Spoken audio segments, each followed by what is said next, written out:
Welcome to The Growth Show with Matt Lindsay, where we discuss growth strategies both for business and a personal perspective. Introducing our host, Matt Lindsay. Matt is a former banker and corporate financier. He now spends his time building his own companies organically and through acquisition, as well as raising capital for other businesses. Matt works with a wide variety of entrepreneurs and investors. Good morning and welcome to The Growth Show. Today's guest is Dr. Steve Day. Good morning, Steve. How are you doing? Hey, good morning. Very nice to see you. Likewise. It's been some time since we had our fabled night out with Ozan. Big shout out to Ozan. We were at Canary Wharf PPN, and you were presenting on your Systems and Outsourcing business, which I attended, and then we went and drank red wine, expensive red wine, till very late in the evening. Yeah, so I've been told. And what a night it was. No, we had a good time, and we have, I don't think we've actually spoken since then, but we've kind of kept in touch, communicated from time to time via social media, etc. Yeah. And I reached out to you probably about 3 or 4 months ago, and we've been trying to get this in the diary for some time. And what I think is really interesting is the way that you have built these systems to extrapolate yourself from your life, not entirely, of course, but partially. And that's one of the things that I've tried to implement in some of my businesses. But before we go into all that stuff, if you could just provide a bit of narrative about your background and your history, that would be really helpful, just to introduce our viewers and listeners. That would be most appreciated. Yeah, of course. So first of all, thanks for having me on. My life as a business owner has been a bit of a convoluted path to get to where I am now. And I'm now doing something I'm totally passionate about. I absolutely love it. I'm a bit of a geek, to say the least. And I get to spend my days helping other business owners figure out the complex messes that they get themselves in and make sense of it, make it streamlined, make it organized, and get other people to do all their work for them. And using some apps and technology, but really just about processes and about standardization, about stuff that a lot of people find dull as dishwater, and I absolutely love it. And so, my best days are spent stuck into a good flow chart and figuring out how to optimize processes. And so that's where I'm at now. But it's been, as I say, it's been a bit of a winding path to get here. And I started out life as a property investor back in 2002 when I was in my early 20s, leaving university, and bought my first investment property. Did that for about 8 years. And then a couple of messed up businesses. I basically ran out of money, nearly bankrupted myself properly, almost messed up my property business as well. And so I lost confidence in what I was doing as a business owner, and decided to retrain as a doctor. And thinking that would be a great, easy path into a career at 27 years old. And my parents were doctors, so it's sort of following their footsteps, but a bit later in life than most people do. But as a doctor, I felt completely trapped. I felt I was working on someone else's agenda. I couldn't really even decide where I was going to live, let alone what hours I worked or the schedules I was on. And it was a long, long road ahead. I mean, I did it for 8 years, and it was sort of another 5 years that I was going to have to work before I got to a point where I had any flexibility and really control over anything. And for me, it just I wasn't getting from it enough to justify continuing down that path, with my heart always sat really in the whole business world. And all I kept on dreaming of was ways I could create sort of sideline businesses while I was doing medicine, and ended up, as a result, burning out completely, trying to juggle too many things, and end up going back into the world of business, and start out going back into property, where we met, PPN, property networking event. And I was presenting then, though, the idea, what I've come up with, or the methodology about creating systems for your business, which is what I've mentioned before. And it was in trying to systemize, in systemizing my own property business and remove myself from the day-to-day, that I then ended up finding this path. And as I said, I absolutely love what I do now. So that's my slightly convoluted, short history of what I did and how I got here. Interesting. And so how did you built this portfolio. So what inspired you to get the property portfolio going in the first instance? Because obviously at that time you were quite young, and probably challenging to get people to take you seriously at that age.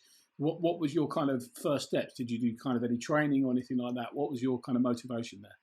No, I mean, the world back then in property was very, very different. There probably were a few training things if I dug into it, but I had no idea what I was doing. I was just winging it. And the reason I bought my first property was I was paying, even back then, so we're talking 20 years ago, odd, and I was paying 110 quid a week or something like that for an apartment in Manchester, or a room, sorry, in an apartment in Manchester. And I just did the math, basically. I've always loved maths and numbers and money, and just figured it out. It's like worked out what the mortgages would cost, and they weren't as, obviously it's going up now at the time we were recording this, but mortgages have been very cheap for a very long time. But even back then at 6-7% interest rates, I could still make a really decent, looked like on paper, I'd make a really decent profit. And that was it. That was the reason. And I also have spent years just doing renovation stuff with my dad, hands-on. I love working with my hands and being just grafting. And so it just seemed like a good match. And I had a little bit of inheritance. And when I say little, it was about $8,000, I think, back then. And with a little bit of partnership with my dad, which took months of convincing for him to actually invest in this with me, we went 50-50 on a deposit for our first property. And it was about 90 grand. And that was it. From then, I grafted, did all the work myself, everything, full rip outs of properties, plumbing, electrics, plastering, brickwork, the whole works, decorating. And then I did all my own management, all my own lettings, everything. And did that for 7 years, just at a time where you didn't have to do a lot to make money in property, because the property market was going up so rapidly then, that I was able to just remortgage, reinvest, and build up a modest portfolio. But it was enough to sustain me and make the decision that, as I said before, 27, to actually go on a different route, because I kept on failing at business. Everything I tried, I seemed to just screw up. So I had decided that, go into something else. But importantly, you kept hold of the real estate, and that kind of kept you going. Yeah. That kept me afloat. Yeah. So what else did you do? What were the things that you failed at? I started a recruitment agency with a friend of mine. She was she'd worked as recruitment for a long time, and she wanted to go out on her own. So she was looking for both an investment to get started, but also as a business partner to help her with networking and marketing and the like. So I did that for a few years, and spent my mornings going off to these coffee meets that you do with the business networking groups, and nervously back then, just like sweating, standing up and giving these terrible presentations about what we did as a company, and trying futilely, that's not a real word, but whatever. It didn't work. I wasn't getting a lot of clients in from doing this stuff, but good learning experience, and set me in good stead for later in life when I started doing presenting again. And so that was one that sort of didn't go to plan. We just ran out of money, basically. We couldn't get the clients in to sustain the outgoings. And then I moved to Australia for a year with a view to maybe actually emigrating out there, and started a business with a bunch of Canadians I met that was doing a photographic studio randomly. And it just seemed like a good business sense. They had a really good marketing set up for like literally walking out with coupons and meeting people in the street, and actually amazingly high conversion or sales rates on these coupons, and be able to actually get people in the door. And then so it just seemed like it would work. But again, sadly, badly run business. I was meant to be a silent investor, and I ended up working, even though I was meant to sort of be on holiday, working 16-hour days, like sleeping in the office, getting up in the morning, trying to just sort out the operational nightmare that was going on with that. And I guess that was my first real exposure to how badly businesses can be run, and how hard they are to actually fix when they get to that point. And then really to the importance of starting with systems rather than trying to apply systems to something, which just become a mess like that one had. So unfortunately, I didn't manage to save it, and ended up coming back tail between my legs. And that's when I came into medicine, because I was just demoralized and lost all faith in myself as a business owner, and decided that I needed a more sensible career. So yeah. So you became a more sensible career in a traditional kind of sense. But I guess you'd kind of had some entrepreneurial inklings, and probably the NHS or private doctor world isn't that entrepreneurial. Is that fair I to say? I guess it can be if you can be quite entrepreneurial in it. But like I was saying, for me to have that independence to be able to do that. So there was a big move in which people might know in the UK about GPs practices, for example, consolidating and becoming businesses more than sort of a care. They are caregivers, but they're run as a business much more. So there was that opportunity, but it was just so far away from where I was in my training, and it was also again it was pigeonholing me into this is what I'm going to do, whereas the passion wasn't there for me to say that's actually what I want to spend the rest of my life. You know, I was 35-ish at the time. I can't remember exactly when it was. I think I've got a long stint ahead of me now, and I've got the most of my working life still ahead of me. And I moved to Sweden as well, which is one of the catalysts of actually quitting medicine. Was just having the thought of relearning medicine in a new language, not the practical skills, but the having to communicate in a totally new language and at a level which was conducive to actually helping people. And so a lot of medicine, which I'm sure people realize, is a huge amount of medicine for me anyway was the people side. It was about being able to be empathetic and understanding and listen, and trying to do that in a second language was not something I thought I could do very easily. And that was the straw on the donkey's back, so to speak, that went, no, this is the time, this is the right moment in my life to make that that decision and actually go and find out what I really wanted to do. I had no idea. I literally left medicine, moved to Sweden, didn't have a job, had a bit of income from my properties, but not huge, and just sort of try to figure out what the hell I was going to do with the rest of my life. So yeah, a little bit scary, but it was, it turned out all right in the end. Yeah. And what was the catalyst to get you to go to Sweden? Swedish wife. She decided to go, and I thought it'd be rude not to follow her. So yeah. So we moved over with the vision actually of moving over here, having a couple of years of enjoying living in Stockholm and just living the high life, and then having a family. But things don't always work out as you plan, and we actually arrived with I arrived with a 6 month 6 month old. No, my wife was 6 months pregnant, however you say that. And so we had basically just fell into the life of being a family together in Sweden, and that's so that was the move, or the reason why. Okay. And then, so at that time you were beginning to systemize your property business, if I remember correctly. So you were implementing ways of extrapolating oneself from that on a kind of day-to-day operational basis. So you did that for your own things first, and then decided to try and replicate that with clients. Is that kind of a fair assessment of what happened? Yeah, pretty much. I mean, I did a degree in computing in the early days, so back in 2000, 2002, whatever, back then. And so I've always had this mind about, or mindset around, the idea of systems and processes, and just the way my brain sort of works, and flow charts and process mapping and all the rest of it. So that's sort of been ingrained in me since the early days. And I doing programming, it's a very logical process to go through, and it's the way you sort of see how things work is that sort of mindset, that mindset. And so I've always had that in my businesses, even before I started outsourcing stuff. But I used to spend hours and hours writing like long-winded guides for me. So my property business was on annual cycles. It was student lets. And so I just do the same stuff every time, but a year later, and I got a terrible memory, like really bad. And it was like I was just starting from scratch every single year and trying to remember what the hell I did. And so it was, first of all, my systems were for me. They were, how do I make sense of what I'm doing on an annual basis, standardize it so the same thing happens every year, and to actually, not waste huge amounts of time trying to reinvent the wheel every 12 months. And then, like you said, so then I applied that more to actually getting other people to do my work for me. So I delved into the world of hiring an assistant, first off in the UK, then in Eastern Europe, and then actually over in the Philippines.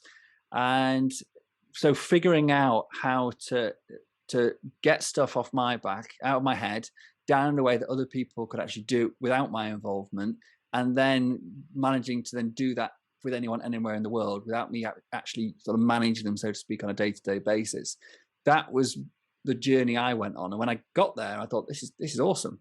Other people need to know how to do this. And obviously I wasn't the first person to come up with this. The books like 4-Hour Work Week by Tim Ferriss are inspirations for me, and the E-Myth by Michael Gerber. So these sorts of ideas I've borrowed from places and just applied it very much practically into what I was doing at the time. And I was going to networking events all the time for property, because I was thinking I was going to get back into my property big time, and I was looking at commercial conversions and like converting office blocks into apartments, and so I was in networking groups all the time, and then people would ask me about what my interests were, and I just talk about systems and virtual assistants and all that sort of automations and stuff, and it was like people they were crying out for it, like they desperately needed it. You could see they were just drowning in work. They were going to all the training courses I was doing, but they were doing all the work themselves. They were doing all the property sourcing or the deal analyzing or whatever it was themselves. And I was like, you don't have to do it yourself. There's a way to get other people to do all that time-consuming stuff for you. And that's how it started. And I literally just pitched. I can't remember which came first, the Facebook group or the course. But anyway, I just basically pinged out a message onto Facebook and said, look, I've done this stuff. Does anyone want me to show you how I did it?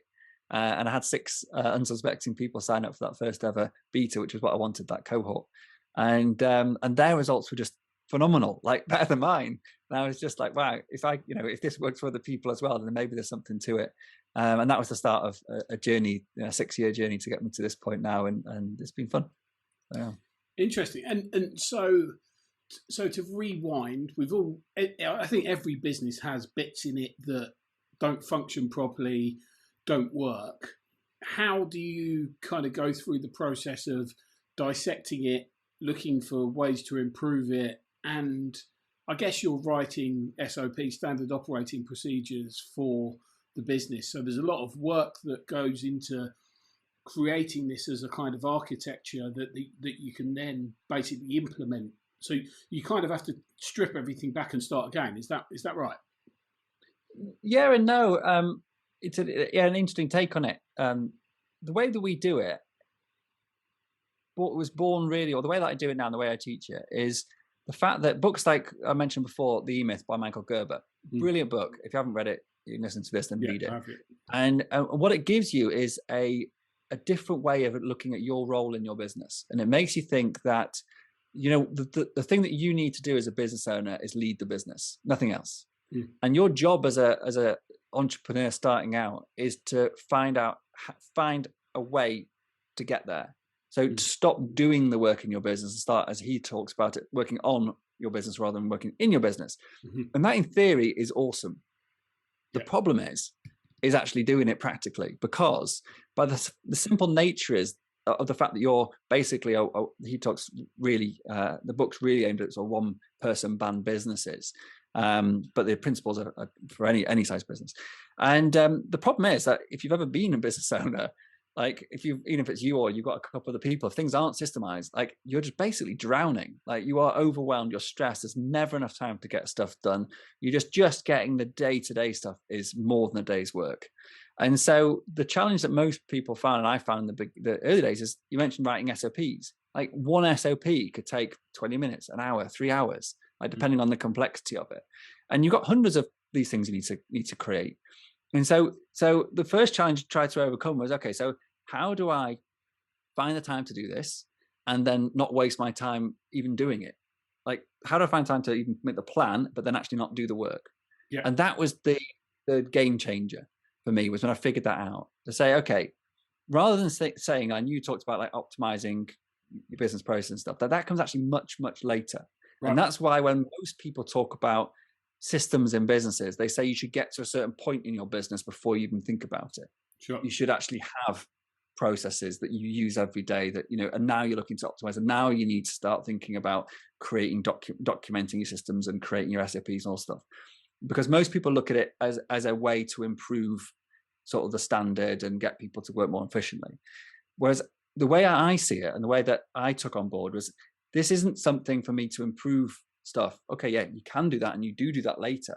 But this is a way for me to survive, for me to actually free up enough time to start thinking about optimization of what I'm doing. Because if I'm stuck at the coalface, just working, there's no, you haven't got the ability to just lift your head up and actually sort of look objectively at your business.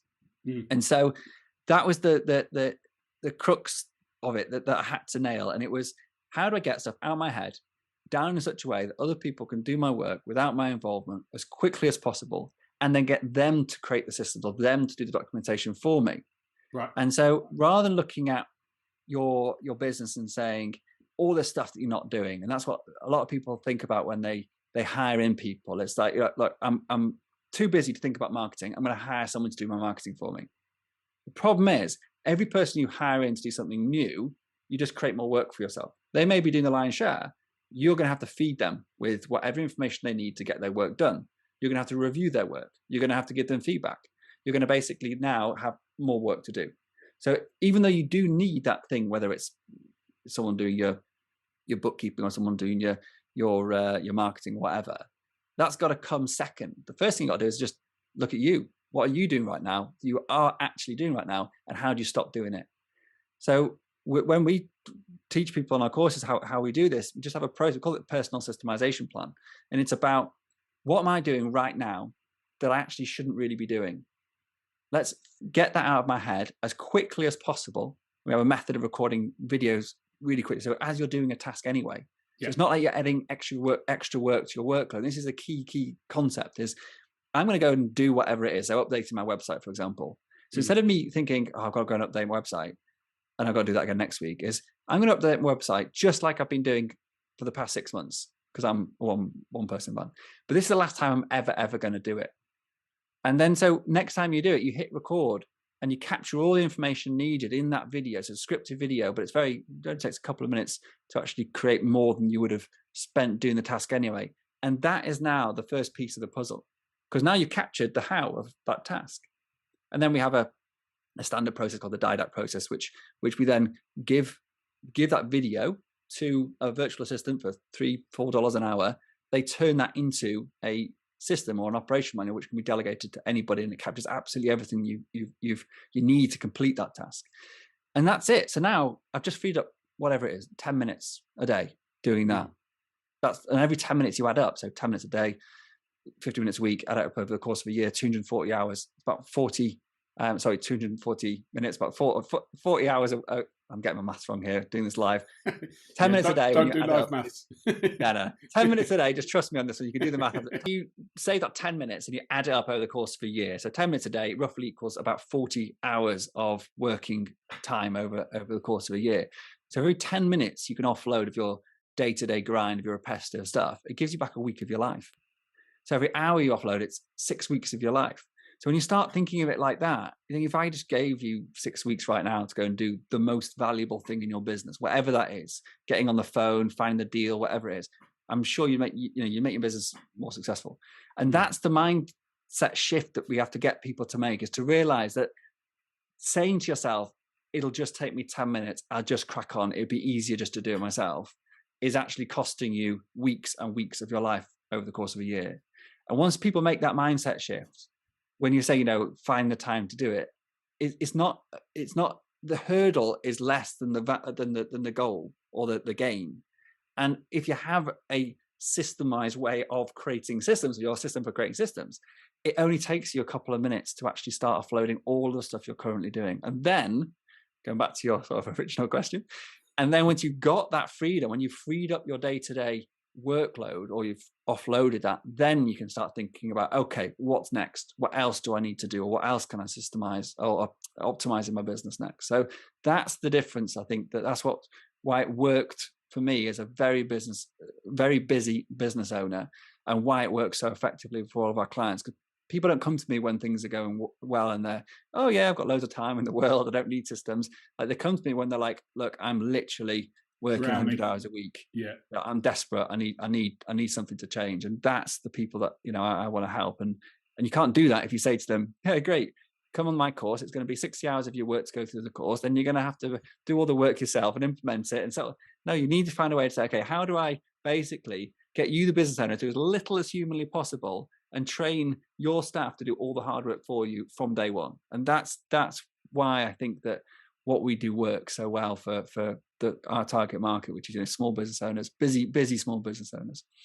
Interesting. And I guess there's with COVID and everything that's kind of happened in terms of people being virtual, I guess there's a lot more kind of use of virtual assistants. I mean, I've used virtual assistants on and off for years for different tasks. And in fact, I've done it in exactly the way that you described. I just use a screen recorder, do the task that I'm doing, and then ask somebody to repeat it. And if they can't follow that, they probably should be working with me. I don't do the documentation side of things, which I should, I know, but that doesn't always happen. So, interesting. And so the objective for you was to remove yourself completely from your business, aside from various things. Because I remember you saying that they were even managing payments and all aspects of the business.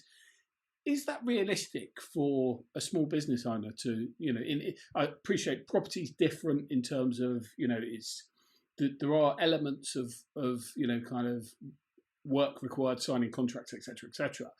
Is it practical that somebody who's, I don't know, got a plumbing company or an electrician's business or, something that's, inverted commas normal, how much can they extrapolate themselves from that? So it's a good question. We work with businesses in all different industries, about 29 different industries we've worked with so far. So a couple of my elite coaching clients at the moment, we've got a guy who runs a restaurant in central London from his boat in the Mediterranean. We've got a lady who has 15 retail stores selling women's bags and apparel and that sort of stuff. And she lives in Hawaii, just randomly.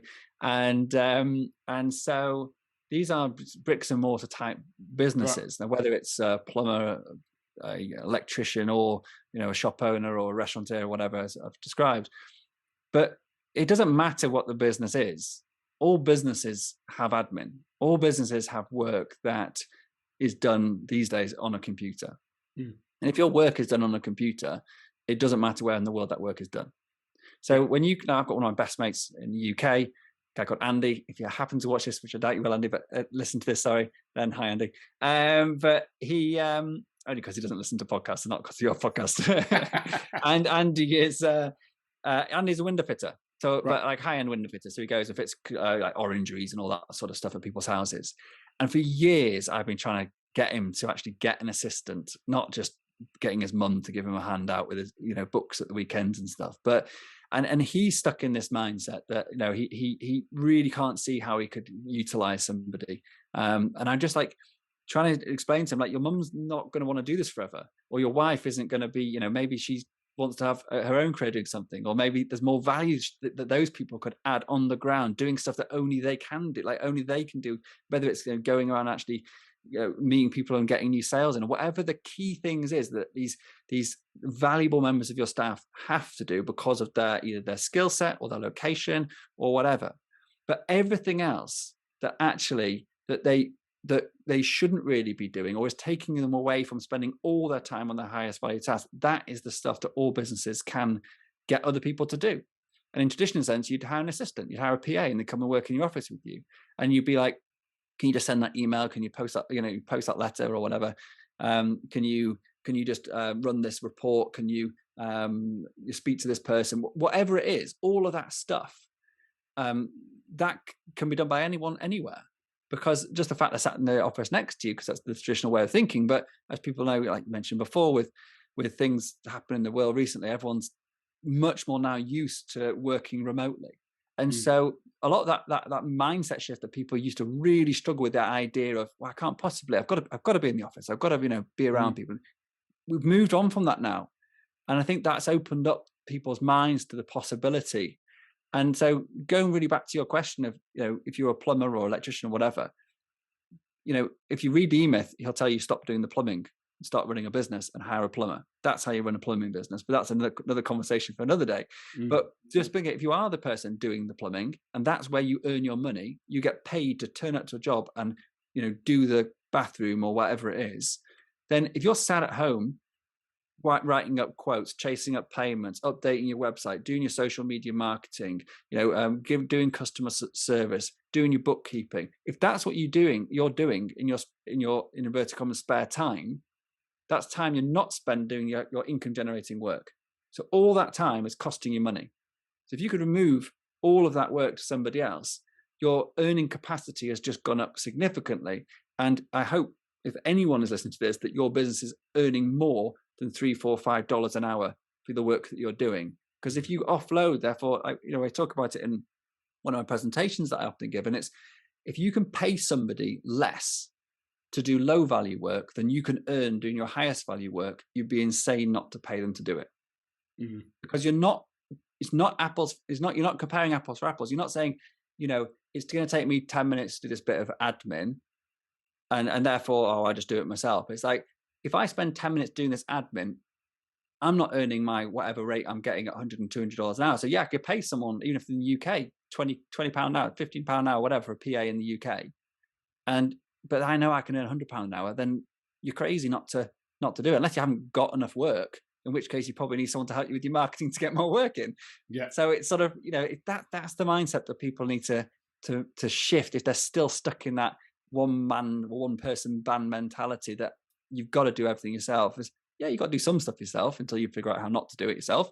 Because Bill Gates or whoever, like any big company, they will start out doing everything themselves. Mm. And then over the years, they remove themselves more and more until they become this in the ether sort of observer of the company, who doesn't actually do anything apart from maybe think and lead and inspire. And that's the journey that you got to decide if you want to go on. You have to go all the way to the size of something like Microsoft or whatever. But if you want to stay doing all the work in your business for the rest of your life and limiting your earning potential massively, then fine. But if you want to have the freedom to go on holiday without taking your laptop with you, actually connect with your family when you're there and just be able to do the stuff you want to do, then you've got to figure out how to free up some time. And so that's in my opinion, that's the easiest way to do it, is to offload all that stuff that doesn't require you physically to do it. Yeah, really interesting. I think one of the things that kind of excites me about the kind of advent of technology and how things have moved is the ability to actually create these companies from scratch. And I've done that a couple of times where, built a website for something, don't have any actual trade involved in that myself, get leads for something, and then go and find someone who can actually carry out the trade. So I implement these kind of systems and processes into a company with a view that you create something that's potentially more scalable than, a traditional shop that, provides X or Y service. What do you think about that kind of power of the internet, and is that something that you personally leverage? Well, you obviously are, because you're doing Facebook groups, etc., and you're doing live broadcasts. So do you see and consider that to be a key part of your kind of personal strategy as well? As in using the internet to aid the growth of my business, is that? Yeah, but also the kind of advent of technology. And I know before we came online, we were talking about different marketing structures and marketing automation that you can implement into your businesses. You're using that stuff as well to complement the use of virtual assistants, etc. as well. I assume. Yeah, absolutely. So I mean, just the simple fact that I'm able to work with people anywhere in the world, and most of my team are based in the Philippines. I have also got a marketing manager in South Africa, and my tech. I've got one tech guy, as in like a back-end programmer based in Pakistan, and one in the Philippines as well. And so they've built the simple fact that I can do that I can actually basically go out to a global workforce and pick the best talent at the price point that I'm want to pay, and I'm not competing against every other company in the UK, or fighting for the same top people. I'm reaching out to potentially billions of potential workers, many hundreds of millions in any fact, and that makes it easier to find great people. So the internet has allowed me to find great people, and actually more cost effectively, because I can hire them from a country where the cost of living means that I can pay them a great wage, they're loving it, but it's actually costing me less than it would to hire somebody locally. So that's the first thing, is like without the internet, that wouldn't be possible. And that becomes obviously the infrastructure of the internet in those countries. So, for example, the Philippines, generally speaking, has pretty good internet, affected a bit by storms now and again, but generally speaking, it's pretty good. But then the other thing is just the technology side of stuff as well, which you touched on, like the automation tools. So I went all in with automation, and again, it's actually something I talked about on a webinar recently.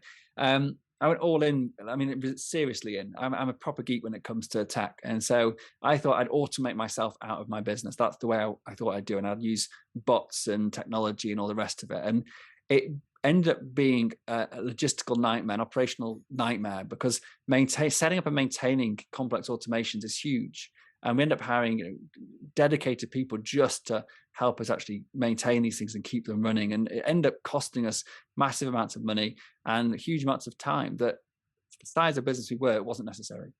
But there is a bit of a hybrid. So I get my virtual staff to do most of the work, so to speak, but then we'll use automation tools to get that out to people. So if you come onto my so if you come onto one of my courses and you put your payment details and hit send, no one touches that. Like the technology is there to add you to the course site, give you access, send you the emails for your onboarding, get you booked in for your onboarding call. Like all that happens, and to not use any of that would be crazy, because it takes away huge amounts of human error. Things happen consistently because it's automated, but also just the time spent doing that stuff. And we use tools for, we do about 100 social media posts a week now, and we use scheduling apps to do that, so people aren't logging in and posting on, is it done it in one central point. We can then track all the traffic, we can see where people are engaging with stuff. That can affect the future posts that we create. And so that reporting side of the automations is hugely important as well, like open rates of emails and click-through rates and all the rest of it. That drives like all the decisions. And if you're doing that manually, you're still sat there sending an email to somebody, a marketing broadcast or whatever, and you're not using a tool, then you're missing out on just so much of valuable data that you can collect very, very easily if you use the right tool. So there is that balance, that hybrid between not automating for the sake of automating, and realizing that complicated automations are costly and they break and they can really mess things up, but also not just thinking, I'm just going to do it the old-fashioned way and use people. It's getting that fine balance between the two, and utilizing humans to help you improve stuff as well. And just the one last thing I'll say is, as soon as you automate something, it's sort of set and forget. So however good it was when you automated it is pretty much the way it's going to stay until someone takes a concerted effort to go and look at that and say, could we do it better?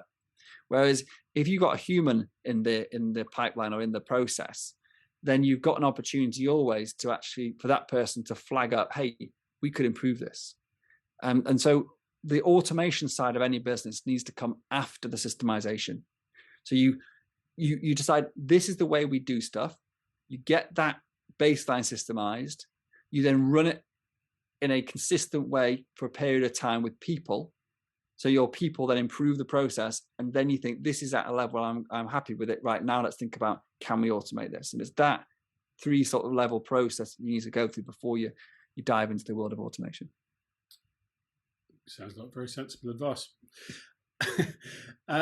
And for advice for somebody who is potentially considering setting something up and doesn't necessarily have a business, but they're thinking about different ideas, they're seeing entrepreneurs on YouTube making millions, and half of that's probably bullshit, but some of it's real. What advice would you give somebody who's about to embark on that journey? I'll answer it like this. If I could go back and start again, or if I had to start again tomorrow, and I didn't have a lot of money, but I had maybe some ideas, and I was just trying out some stuff, as early as humanly possible, I would hire an assistant. And you don't need a lot of money to hire an assistant. As I said, you can hire incredibly talented people, and people have this idea sometimes that hiring a virtual assistant, they are some sort of type of person. Virtual assistant just means you're hiring an employee from abroad without the red tape of employment law in the UK, for example. And don't quote me, I'm not a lawyer, but and so you you're basically just the ability to hire somebody for less than you could at home. And so for $3 or $4 an hour, you can find anybody. So you can find someone who is talented at anything you need them to do. And the first person I would recommend anybody hire is just a general admin assistant, someone who can help you document the stuff you're doing that you do end up doing repeatedly, recurringly. Even if you're just getting started, you'll quickly find there will be stuff you're doing repetitively, whether that's posting on social media or sending emails, whatever it is. You'll quickly start finding tasks. So first thing I would say, and the recommendation I would say to anybody is find yourself an assistant for a few dollars an hour and have an agreement with them that you're going to work with them on an ad hoc basis. They're going to have other clients and you're just going to throw stuff at them and you're going to accept they're not going to be you're not going to be their sole focus, and just live with that. And so, maybe there'll be a couple of days delay getting some stuff done. Fine. You plan ahead and you use it. And the big reason for that is you don't know when things are going to work well for you, but when they do, your work goes through the roof almost overnight. The first client that you sign up to a new course, like I did, 6 people signed up to a course I hadn't even written yet, and then I had to basically figure everything out. And then suddenly overnight, my stress levels went through the roof and whatever. Luckily, I had an assistant so I could to offload some stuff. But you don't know when that's going to happen, and so start having this mindset: is I'll find somebody when I need them. The problem is, if you've never done this before, if you've never had an employee full stop, or if this is the first time you're going to work with someone virtually, then there's so much in learning that needs to be done to make that work efficiently. It's not like, oh, I'm just going to go and find a virtual assistant and bang, my problems are solved. It's how do I find them? How do I keep them, maintain them? How do I run meetings with them? How do I delegate work to them? How do I manage their workload? How do I pay them? How do I replace them when they when they're underperforming? All of this stuff that you don't just learn overnight. It's something that you need to actually start having a go at to get good at it. And so if you wait until you need it before you even start, it's too late, and you end up, well, not too late, but it's much easier. Start out when you're not stressed, when you haven't got a load of work to give them, and you just ping a few things over, learn all of those lessons about how you do it, and then when you need it, you can just switch on the switch and pile on the work to them, or you've already got that confidence about, I can just find somebody else and get them in, and you quickly, if business goes well, you'll be rapidly hiring. Like we went from 0 to 14 staff in a year.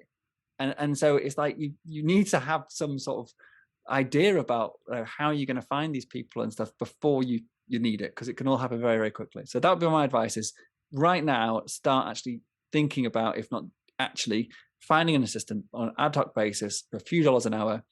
And I'd say one last thing is finding someone for a few dollars an hour is a big what's the word I'm looking for? It makes a big difference to how much you use them. My first assistant was £18 an hour, and I wasn't earning any money in the business I was hiring them. It was literally coming out of my savings. So I was paying someone £18 an hour to do work which I could do myself, and that really limited the amount of work I gave them. And I was averaging about, for the first 5 months, I averaged about 10 hours a month that I was giving this person. So not really a lot of work. Whereas if I'd hired someone for $3 an hour, so £2.50 an hour, and when I did do that, and maybe it's a little bit more now, maybe I think we started on £3.10 an hour. And that's for the Philippines, by the way. And by doing it at that level, you have so much less, what's the word, reservation or barrier to actually just saying, oh, I just give the work, let them have a go and see what happens. It doesn't matter if it doesn't work out. And I'll say one last thing, that the other reason people don't hire somebody early is they think they need to know what they're doing first.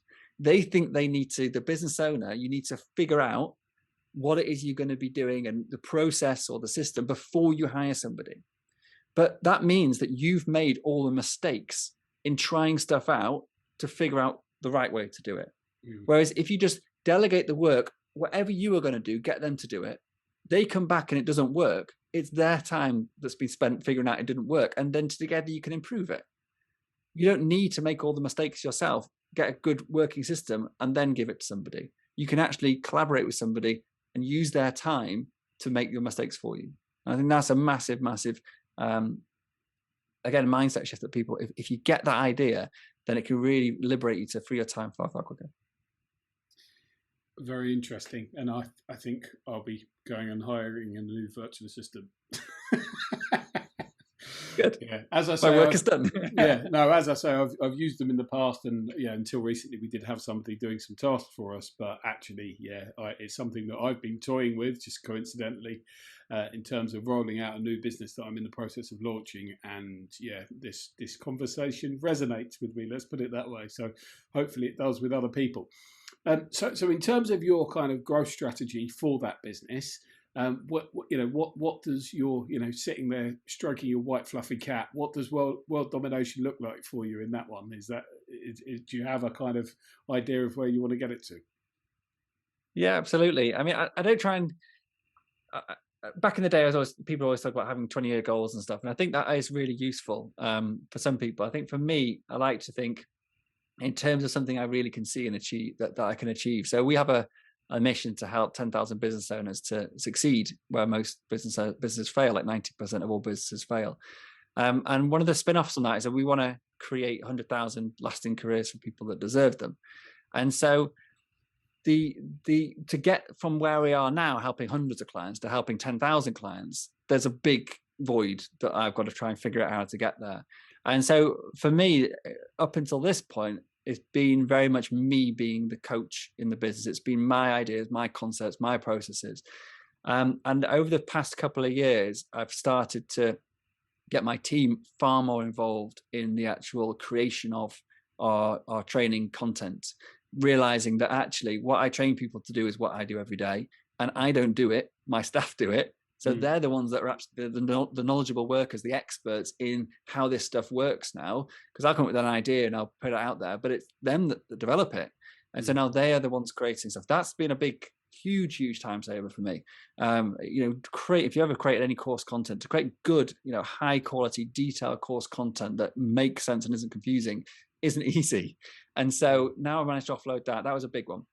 The second thing, which we're now working on, is to actually train up my staff to be experts enough for them to do the coaching part for me.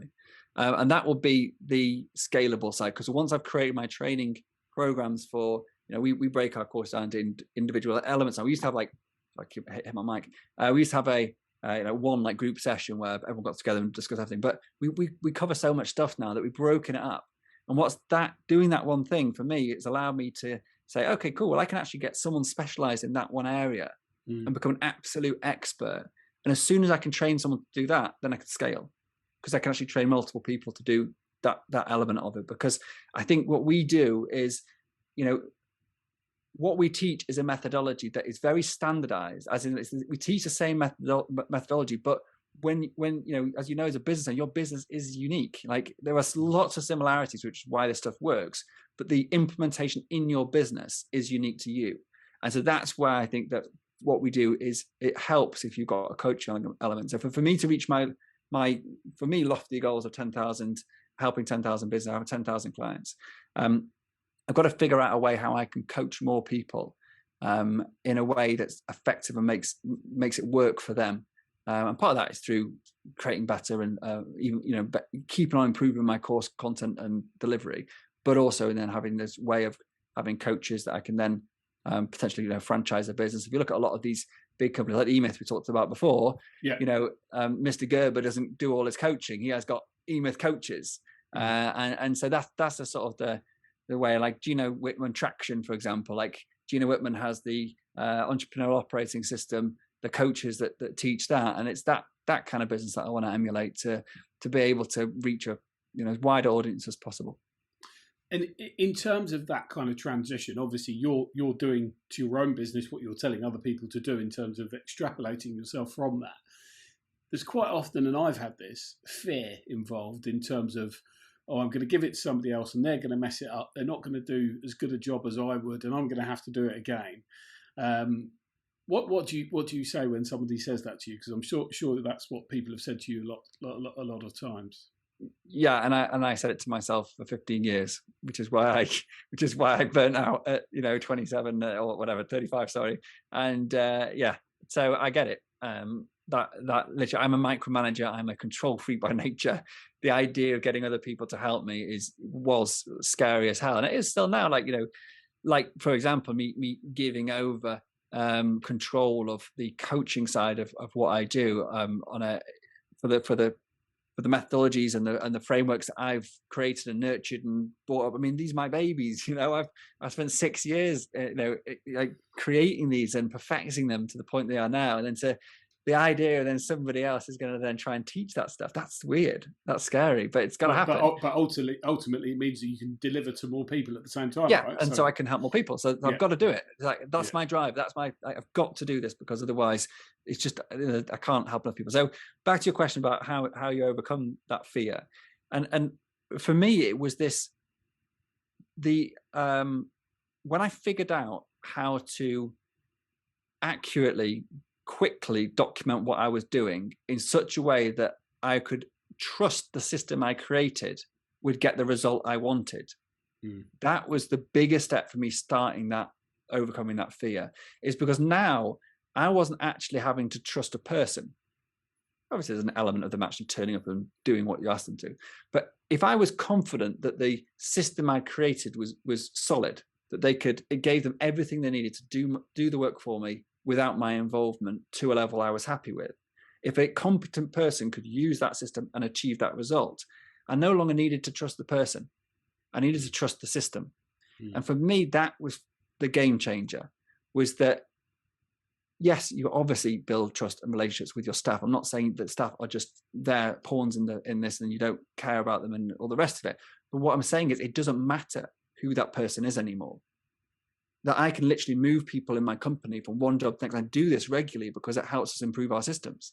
I'll take somebody out of something when they get too good at it, and I'll move them somewhere else and bring somebody like new in, so we can pick out all the holes. That's something I recommend people do further down the line, more advanced stuff. But so that's it. That was for me the hurdle that overcame it, because I was then, it's almost like I don't have to trust myself, which is actually really hard to do sometimes. But if I knew I nailed this process and I got it down, bang, that's what I needed to trust and not the person. So that's what I did.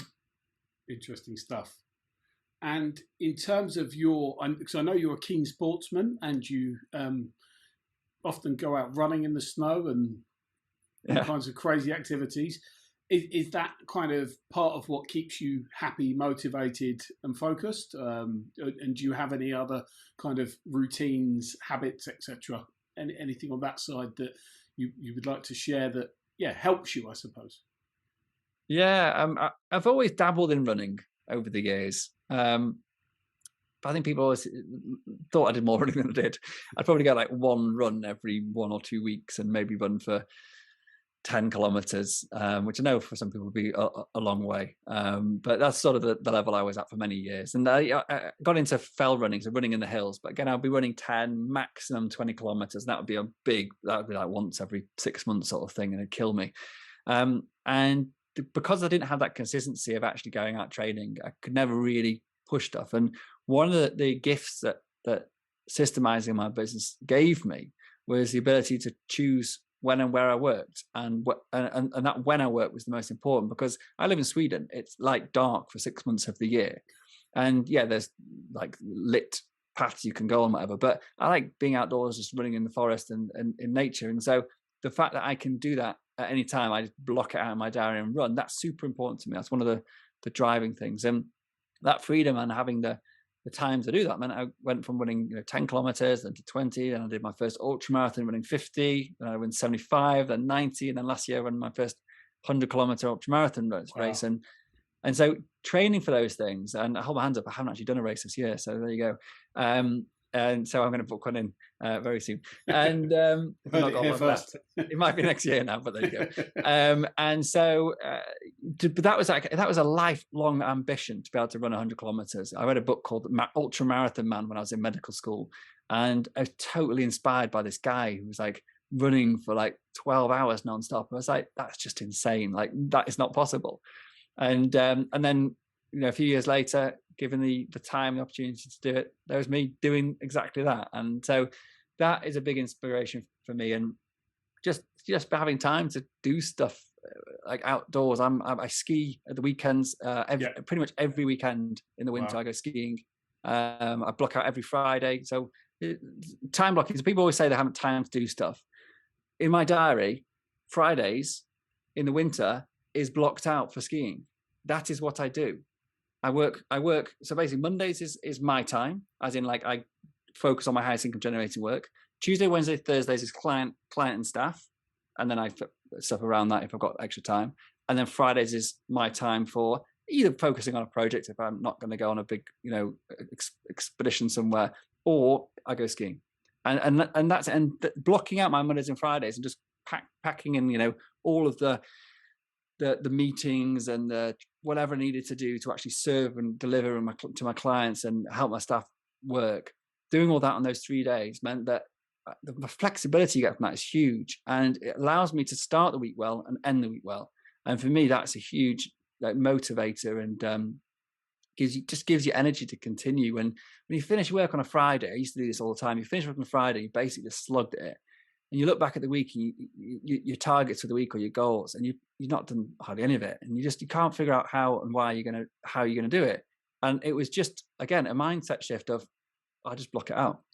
No meetings get booked. The only meetings I ever do on a Friday is if I'm doing a promotion or something, and I do a sales calls and whatever. But I now know my Fridays are free. So if you said to me today, when can you meet me? I'll say, well, Monday or Friday, take your pick.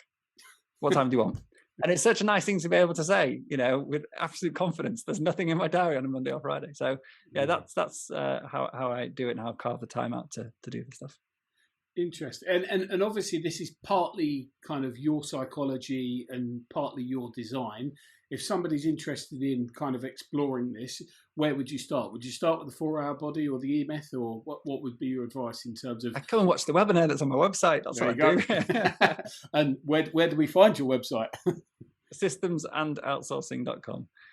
So on there's an introductory webinar which basically covers these concepts which we talked about here in a bit more detail. And so yeah, that's obviously where you should start. No, if you want, so the journey I went on with my books, and you mentioned a few then. So Gino Wickman, Traction. Yeah.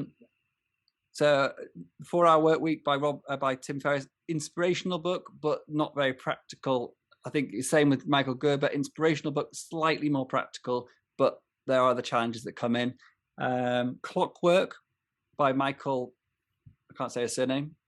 It's like some mushwish name. He even said, even in his book, he calls himself Michael Motormouth because no one can actually say his actual name. That's another great book. Content Machine, if you're actually thinking about properly getting into content marketing, it's about building almost like an agency for your own business, for getting third parties to come and do your content creation for you. There is a book called Work the System by Sam Carpenter, and people rave about it. And I've read that. I liked it. Yeah, you did. See, I'm 4 hours in on my audio for the second time in, I think 10 years ago, I read it originally, whenever it first came out. And I'm like, he hasn't actually started telling me anything yet. I think he just told his story. And I'm like, your story's great, mate. But, but I think it's like, if you're at that point where you've not taken any steps forward, I think it is a really good inspiration to what's possible. And it gives you his journey of how, it doesn't just fall, it doesn't just appear to him in one day. It's like something he works through. So I think that's really useful. And I think later in the book, he does apparently get into it, but I just haven't got there yet. So sorry, I shouldn't probably really talk down a book on a podcast. It's terrible. No, I think it's important. I actually experienced the same thing with that. I think it's quite hard going. It's not the easiest book to read, but there are some absolute nuggets in it. So I would persevere. That would be my advice. Yeah, exactly. It's one of those. I've just remembered Rob Moore's book. I've just Googled it. So if we cut this before, I actually forgot that I titled this book, which is really embarrassing because I've interviewed Rob on my podcast. So as I said before, in case you didn't listen to this, Rob, hi Rob. Life Leverage is a great book. Again, it's one of the first books I read when I came out of medicine. I think, but even before 4-Hour Work Week, almost at the same time, I read those two books. And those two books really inspired me to A, have the confidence to go and hire somebody, B, really understand what people mean when they say work on your highest value work, actually what that means. And C, actually to eventually, not immediately, but eventually hire from overseas. And it was those two books from the outsourcing aspect that were the most influential for me. And from the systems aspect, I'd have to say Michael Gerber and Traction by Gino Wickman. Yeah. Okay. Cool. Well, look, I've really enjoyed this chat. As I've alluded to, you've given me some ideas and things that I need to go away and do to basically improve some of my systems and processes. Where can we find you, and do you have any closing remarks? Yeah, so you can find me on my website, so www.systemsandoutsourcing.com, and just like it says on the tin. As I said, you can jump on a free webinar, or a web class, web training, whatever you want to call it these days, where I walk through what we've talked about in here in a bit more detail. And if you're interested then in connecting with me and finding out how we can help you, then towards the end of that, you'll get option. There's no selling. I don't trying to sell on it or anything like that. It's just about telling what's working for me, what's working for our clients. And if you're interested in finding out more, then you can find details to book a call with me on there. So that'd be great. And any final remarks?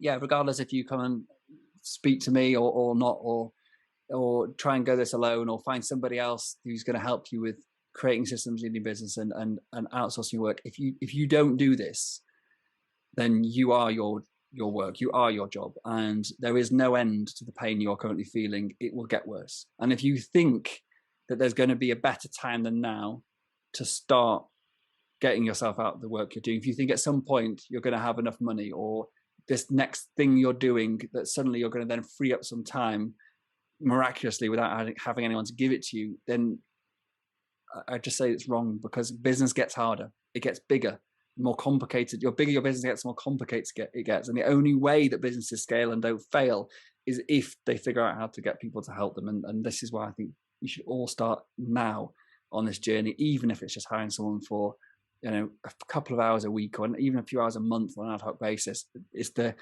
process you'll go through, that learning process, that will put you in good stead when you do start to scale later. That's it. Wise words. Thanks, Dr. Steve Day. I've enjoyed talking to you, and I look forward to catching up soon. Yes, Matt. Thank you so much. Thanks for listening to The Growth Show with Matt Lindsay. Please like our podcast and subscribe today.